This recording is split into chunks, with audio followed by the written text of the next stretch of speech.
Desde el Centro de Noticias de Caracol Televisión en Bogotá, esto es Noticias Caracol Edición Central, con María Lucía Fernández.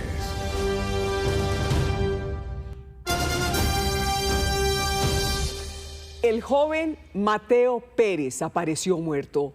El cadáver del periodista fue recuperado por organismos internacionales en zona rural de Briceño, Antioquia, en donde fue torturado y asesinado por las disidencias de alias Calarcá, según las autoridades en Antioquia.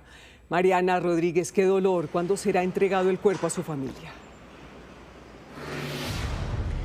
María Lucía, sin duda es una noticia que enluta a toda una familia del municipio de Yarumal, de donde era oriundo, pero también a todo el departamento y a todo el país.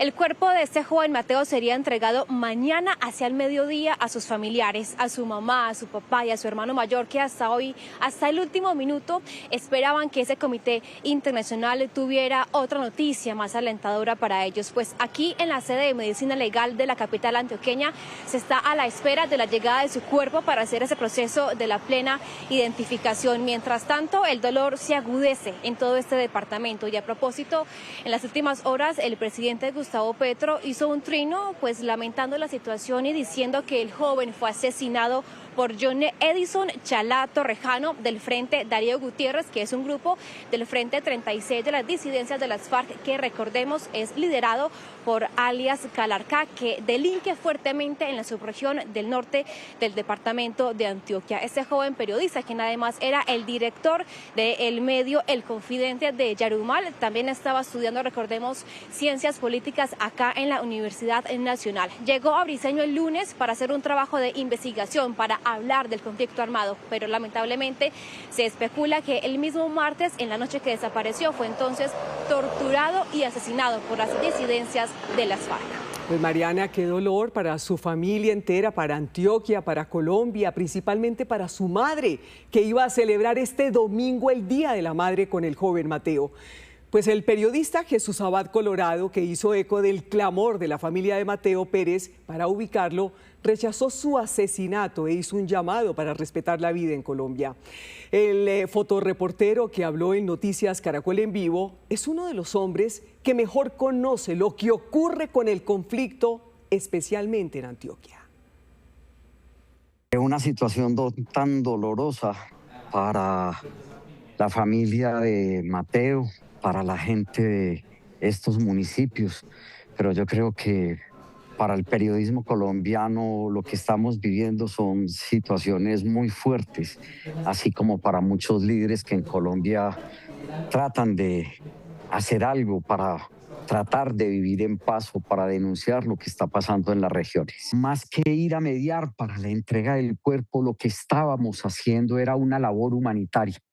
Ese video que conoció el país ayer de los padres de Mateo rogando por la devolución de su hijo, vivo, pero hoy sabemos que está muerto. Lo que hicimos fue que muchos de ustedes en los distintos medios multiplicaran ese video en Colombia, en la región, fuera de Colombia, para obligar a que este grupo que ya había asesinado a Mateo, que lo había enterrado en la zona, lo devolviera. Su amor hacia el periodismo lo llevó desde el grado 10º de bachillerato en el municipio de Yarumal a buscar desde su medio El Confidente en Instagram y en Facebook, a contar la historia del municipio de Yarumal.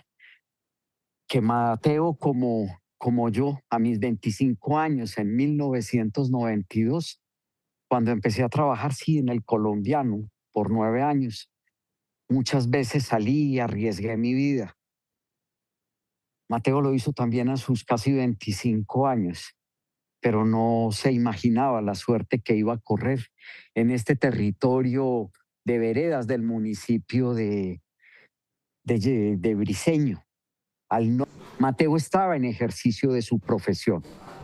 Mateo era un joven con ganas de contar la historia, esa que no se está contando hoy en el país, en regiones dominadas por grupos ilegales, en medio de una negociación con estas disidencias. Mateo corrió ese riesgo. pero fue detenido en una de estas veredas. Fueron revisados su celular. Que obviamente como periodista, ese joven fue asesinado. Y ese joven fue vilipendiado y ultrajado por las disidencias del grupo, de las disidencias del Frente 36. Sí. Esas que seguramente están viendo hasta ahora el noticiero. Esos grupos que están allí y que están en muchos otros lugares del Colombia. Y al mismo gobierno colombiano, a la oficina del Alto Comisionado de Paz, yo le digo, negociaciones sí, la paz está en la Constitución.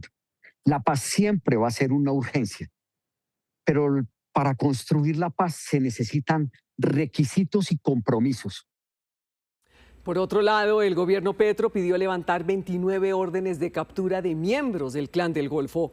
Dentro de ellas está la de alias Chiquito Malo, uno de los criminales más peligrosos y sanguinarios de la historia reciente del país. Con la firma del Alto Comisionado para la Paz, Oti Patiño, el gobierno pidió formalmente a la Fiscalía el levantamiento de las órdenes de captura contra 29 cabecillas del Clan del Golfo, incluyendo a su máximo cabecilla, Giovannis de Jesús Ávila, alias Chiquito Malo. Con la medida, el gobierno busca que este grupo ilegal se concentre en las llamadas zonas de ubicación temporal para avanzar en negociaciones. La concentración en estos sitios es uno de los principales acuerdos alcanzados con el gobierno. Según inteligencia, Chiquito Malo controla el narcotráfico en el Urabá antioqueño y chocuano. Su grupo es clave para el envío de drogas a Centroamérica, Estados Unidos y el Caribe. Maneja otras economías criminales como la minería ilegal, la extorsión, el contrabando y el tráfico de migrantes, y por quien han ofrecido recompensas de hasta 5.000 millones de pesos por su paradero. Para algunos analistas, este nuevo paso representa enormes riesgos. El país debe entender esto como un escenario de clientelismo armado y ecogobernanza criminal por dos razones. En primer lugar, porque no hay un acuerdo firmado, sea en una coyuntura electoral en la que el Clan del Golfo se juega la continuidad de un proyecto político y de unas condiciones que le han favorecido. Lo que se daría a partir del 25 de junio si la Fiscalía levanta las órdenes de captura. En este comunicado, las delegaciones tanto del Ejecutivo como del Grupo Armado confirman que esperan que más de 400 personas ingresen a estos espacios de desmovilización. La sensación en la costa caribe colombiana está marcando récords. El norte del país enfrentará durante varios días una fuerte ola de calor. Las temperaturas que por estos días se registran en la región Caribe han hecho que los turistas extremen las medidas de cuidado. Hidratación, bloqueador solar y la búsqueda de lugares con sombra es el panorama que se divisa en la isla de San Andrés. Yo me estoy protegiendo con bloqueador y pues como lo ves con mi gorrito y camiseta. Según reportes oficiales, la isla alcanzó una temperatura máxima de 33,4 grados centígrados, superando el récord histórico. La recomendación siempre va a ser consumir entre 7 y 8 vasos de agua diarios, mantenerse en lugares frescos, a la sombra. En Barranquilla, el panorama no es distinto. Por estos días, la ciudad atraviesa jornadas con sensaciones térmicas de 40 grados centígrados. Sí, muy intenso calor últimamente desde el martes.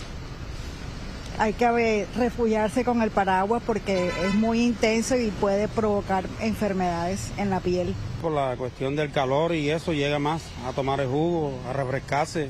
Siempre se venden los 100 juguitos, 120. Las autoridades recomiendan no exponerse al sol desde las 10 de la mañana hasta las 4 de la tarde. El IDEAM activó la alerta roja y naranja en varios sectores de la región ante las altas temperaturas que podrían extenderse hasta la próxima semana.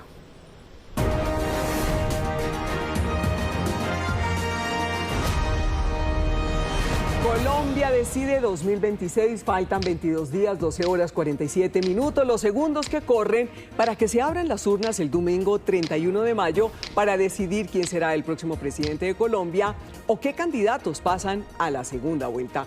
Como se advirtió y se veía venir, quieren modificar la ley de encuestas, pero no es cualquiera el que está impulsando que se ajuste, ¿verdad?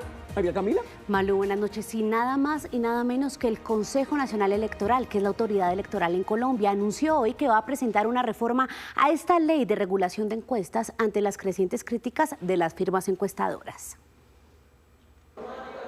10 meses después de sancionada la Ley 2494 de 2025, la autoridad electoral reconoció que se deben hacer ajustes a esta iniciativa, que para las firmas encuestadoras y los comisionados avalados por el propio CNE es restrictiva. Lo que han pedido las firmas a gritos es que es demasiado restrictiva, y sí, en algunos casos es restrictiva. Ya estamos trabajando en un documento para modificar, para proponerle al legislativo un cambio en la ley. La idea es que el nuevo proyecto sea construido de la mano con las firmas encuestadoras, quienes se declaran listas para aportar. En esa construcción de esta ley que salió, las firmas no hicieron parte del proceso y es ahí donde hay una diferencia. Colombia es un país diverso, donde una cosa es la teoría y otra cosa es la realidad. Para los magistrados del CNE sí debía regularse la publicación de las encuestas. Lo que debe hacerse ahora son los ajustes necesarios. De la experiencia obtenida en la operativización de esas normas, lógicamente construir los necesarios ajustes o correctivos como acciones de mejoramiento. Pero yo no lo planteo como un error. El proyecto de ley será presentado en la nueva legislatura que inicia el 20 de julio, es decir, con un nuevo Congreso y ya elegido un nuevo gobierno. Y hablemos ahora de la intensa campaña que realizan hoy los candidatos a la presidencia y arrancó con Paloma Valencia en Santa Marta. La candidata llegó junto al senador Samario Honorio Enríquez a un evento con mujeres y lideresas y allí dijo que su compromiso con la ciudad es resolver los problemas de agua y alcantarillado. Aprovechó para hacer un llamado a las mujeres del país. Llevamos más de 200 años esperando. Este país, oigan la palabra, nunca ha tenido una mujer. En todos los hogares de Colombia, en la gran mayoría, mandan las mujeres.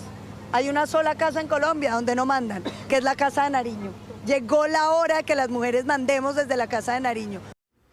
Y seguimos en Santa Marta, donde también está hasta ahora Iván Cepeda. Acaba de terminar su acto de campaña en el Parque Bolívar, donde estuvo con su fórmula vicepresidencial Aida Quilpué. Antes de que llegara el candidato, fueron las mujeres las que lideraron el evento. En tarima acompañaron a Quilpué, María José Pizarro y Patricia Caicedo, senadora electa del Pacto Histórico, pero también hermana de otro candidato presidencial, Carlos Caicedo. Esto dijo después Cepeda durante su discurso.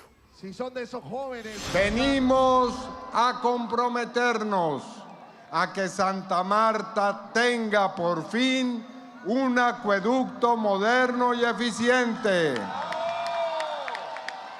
que garantice agua potable permanente para la gente. Y ahora les hablo del papel de la esposa de Abelardo de la Espriella, Ana Lucía Pineda, y Tatiana Céspedes, la esposa de José Manuel Restrepo, quienes arrancaron gira por todo el país.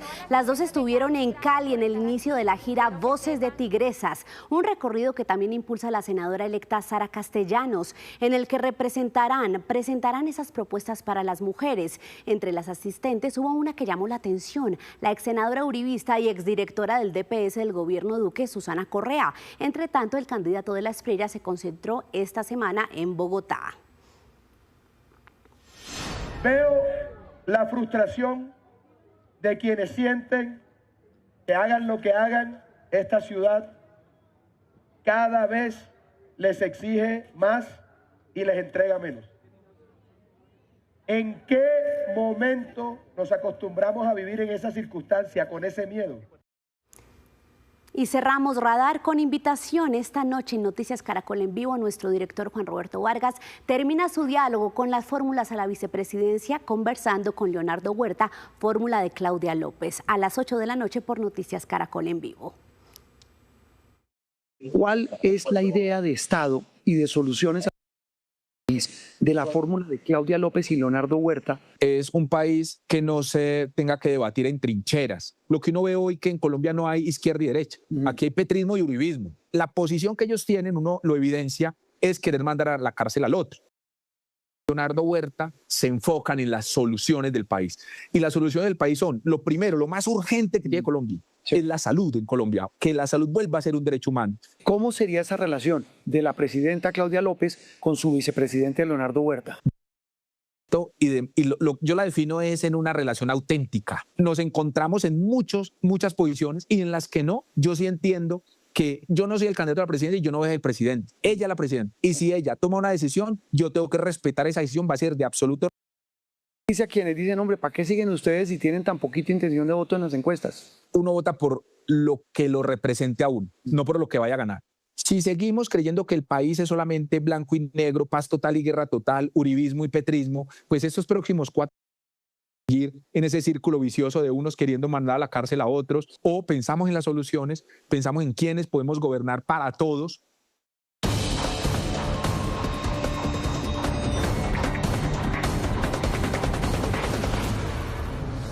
Buenas noches y bienvenidos al Código Caracol. A 23 días de la primera vuelta conocimos cómo va el ritmo de ingresos y gastos de los principales candidatos presidenciales. Recordemos que el tope fijado por el Consejo Nacional Electoral quedó en 39.000 millones de pesos para la primera vuelta y 18.243 para la segunda. Según el portal Cuentas Claras del Consejo Nacional Electoral, de los 3 candidatos que van liderando las encuestas hasta ahora, Abelardo de la Espriella reportó ingresos por 32.000 millones provenientes de 3 créditos del sector financiero. De ese monto ha ejecutado 14.067 millones, es decir, ha gastado un 43% de la caja disponible que tiene y seguramente gastará más en las semanas que vienen, que son cruciales en la contienda. Paloma Valencia reportó ingresos por 15.000 millones de pesos, también financiados principalmente con créditos bancarios. Valencia ha gastado 5.981 millones de pesos, que es el 40% de su presupuesto disponible. Sus mayores desembolsos han sido en propaganda electoral con 4.187 millones. Como estos 2 candidatos son los que se están peleando el paso a segunda vuelta, es notable que de la Espriella tenga más del doble de la caja disponible para la campaña que Valencia. La campaña de Iván Cepeda no ha reportado por ahora sus ingresos y gastos en el portal, y si bien todavía hay plazo para informar sobre los gastos de la campaña, Transparencia por Colombia y la MOE han insistido en que las campañas deben cuanto antes subir la información para que toda la ciudadanía la conozca. En enero de este año les conté que el abogado Mauricio Pava, quien representó legalmente al presidente Gustavo Petro ante la Comisión de Acusaciones y que hoy está en la campaña de Sergio Fajardo, había demandado las facultades del mandatario para crear las zonas de ubicación temporal del Clan del Golfo. Pava buscaba evitar que este grupo armado, que es el más grande del país, pudiera incidir en las elecciones en algunas regiones del país, como lo ha alertado la misión de observación electoral. Pues hoy, como ya se los contamos, el gobierno del presidente Petro pidió suspender las órdenes de captura contra 29 integrantes de ese grupo armado como parte del proceso de diálogo que viene adelantando con ellos. En esa solicitud se incluye a Jovanis de Jesús Ávila, mejor conocido como Chiquito Malo. A pesar de que en la reunión entre los presidentes Trump y Petro se hizo énfasis en la persecución de capos del narcotráfico, incluido a Chiquito Malo, una decisión del presidente que pinta muy arriesgada, porque de hecho hoy los candidatos presidenciales la cuestionaron muy duro. Paloma Valencia la consideró como un golpe de Estado a las elecciones, pues cree que el clan hace parte del pacto de la picota del 2022.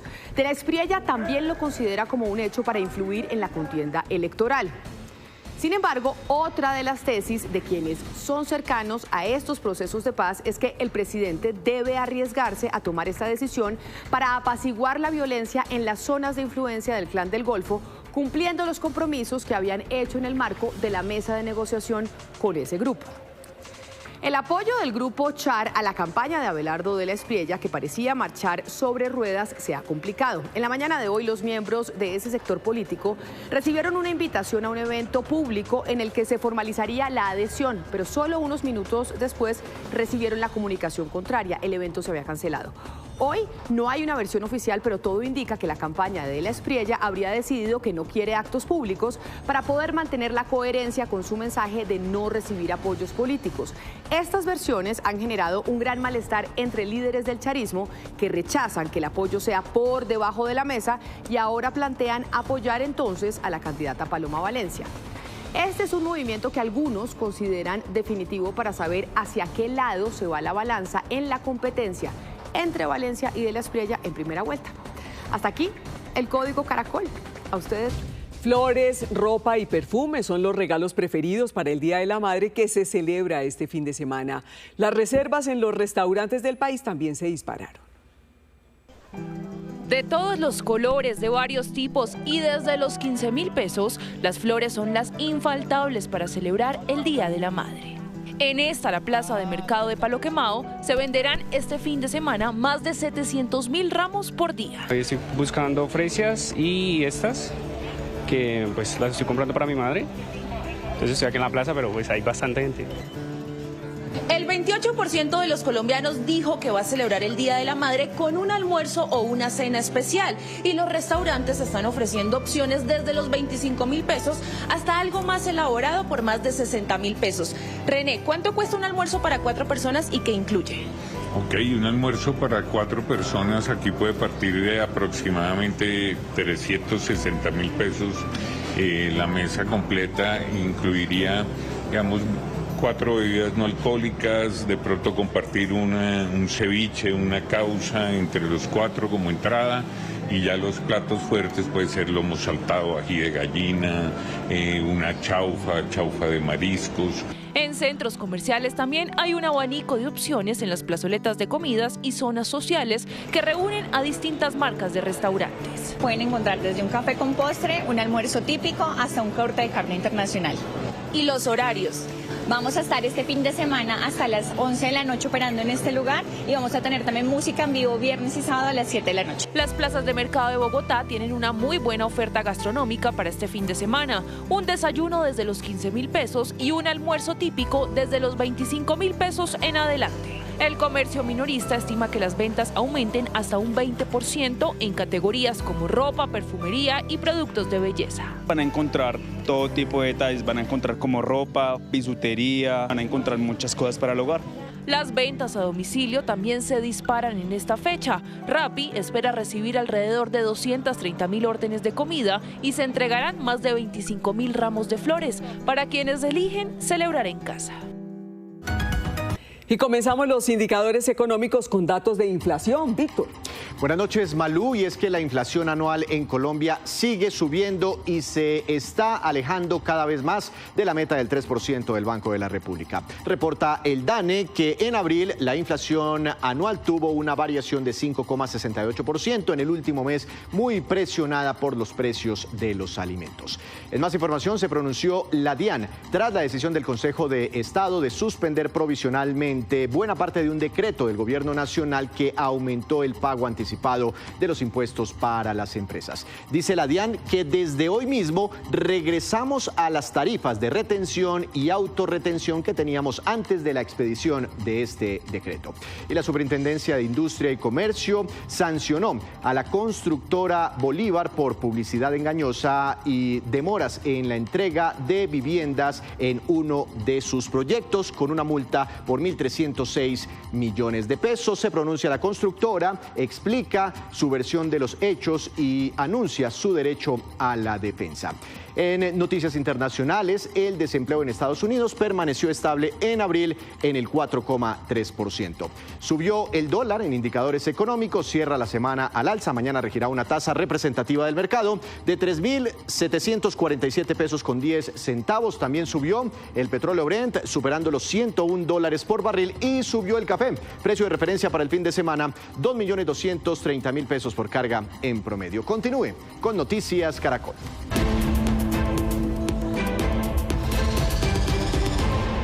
Hola, en Noticias del Mundo hoy el Pentágono reveló imágenes inéditas de objetos voladores no identificados. Ninguna es concluyente para decir que son objetos extraterrestres, pero no existe explicación sobre su origen.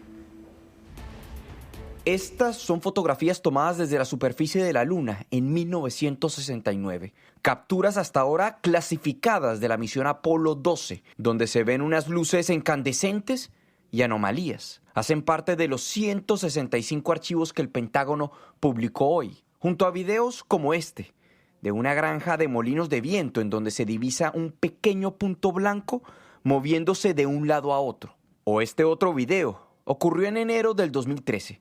Un sensor en una plataforma militar estadounidense captura lo que parece ser una estrella de 8 puntas que se mueve de un lado a otro. Esta otra grabación ocurrió en Siria en julio del 2022. En la parte superior derecha de la pantalla se ve cómo un objeto pasa rápidamente, como si fuera un misil. Lo mismo este otro, grabado también en Medio Oriente en mayo del 2022. En la parte inferior de la pantalla se alcanza a ver el objeto. Pero no son solo fotografías o videos los que el Pentágono ha publicado, sino archivos donde se detallan encuentros de primera mano con fenómenos anómalos no identificados, como esta transcripción del astronauta Frank Borman con el Centro de Control en Houston. Tenemos un objeto extraño a las 10 en punto, alto. También tenemos el cohete propulsor a la vista. Parece que cientos de pequeñas partículas pasan a la izquierda a unas 3 o 4 millas de distancia. De acuerdo a la Casa Blanca, este es el primero de varios paquetes de publicaciones sobre anomalías identificadas durante décadas.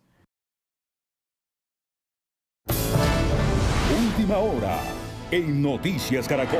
Mucha atención, el ex vicepresidente de la República, Germán Vargas Lleras, murió hace pocos minutos en Bogotá. Germán Vargas Lleras fue nieto del expresidente Carlos Lleras Restrepo, abogado de la Universidad del Rosario, y empezó su vida política a los 18 años como concejal del municipio de Boyacá, en Cundinamarca. Hay que decir también que fue coordinador de la campaña presidencial de Luis Carlos Galán Sarmiento y a los 32 años de edad llegó al Senado de la República, en donde ocupó una curul en 4 oportunidades consecutivas. Lideró los más importantes proyectos contra el narcotráfico y la reforma a la justicia y la modernización del Estado. Germán Vargas Lleras sobrevivió, recordemos, a un atentado con un libro bomba en diciembre, eso exactamente en el año 2002, y 3 años después se salvó también de un ataque con carro bomba en el norte de Bogotá cuando salía de una entrevista. Su primera aspiración presidencial fue en el año 2010, donde ocupó el 3er lugar después de Juan Manuel Santos y Antanas Mocus. En el año 2014 aceptó ser la fórmula presidencial de Juan Manuel Santos y a mediados del 2017 renunció para aspirar por segunda oportunidad a la jefatura de Estado. Con el lema Mejor Vargas Lleras y una propuesta de consolidación de la paz y el fortalecimiento de la economía, Vargas Lleras no alcanzó a la segunda vuelta presidencial durante la pandemia. Hay que decir, durante esa época se dedicó a las columnas de opinión y desistió de presentarse a las elecciones en las que ganó Gustavo Petro. Su partido, siempre su partido Cambio Radical, se fue a la oposición y famosas fueron sus posturas contra las reformas laboral, pensional y también la salud. En 2024 comenzó un tratamiento médico por un tumor cerebral en la Fundación Santa Fe, aquí en Bogotá, y luego en una clínica de Houston, en los Estados Unidos, donde recibió otro tipo de tratamiento. Hoy, al lado de su hija, su adorada hija Clemencia, su nieto Agustín murió al lado del grupo de médicos y enfermeras que siempre lo acompañaron. Triste noticia, se va un hombre que creyó en Colombia, un hombre que deja un legado muy importante para el país. A su familia, a su hija Clemencia, a sus hermanos, a todos los miembros del Partido de Cambio Radical y, por supuesto, a Colombia, nuestro más sentido pésame. Un gran hombre, se fue Germán Vargas Lleras. Estas fueron las noticias, ya viene a otro nivel y en Noticias Caracol en Vivo los invitamos a ver la entrega de los premios de Iris América organizados por la Academia de Televisión de España y la Alianza Informativa Latinoamericana, que premia a lo mejor del periodismo. Esto es Noticias Caracol, primero la gente, y cerramos con esta lamentable noticia. Falleció Germán Vargas Lleras.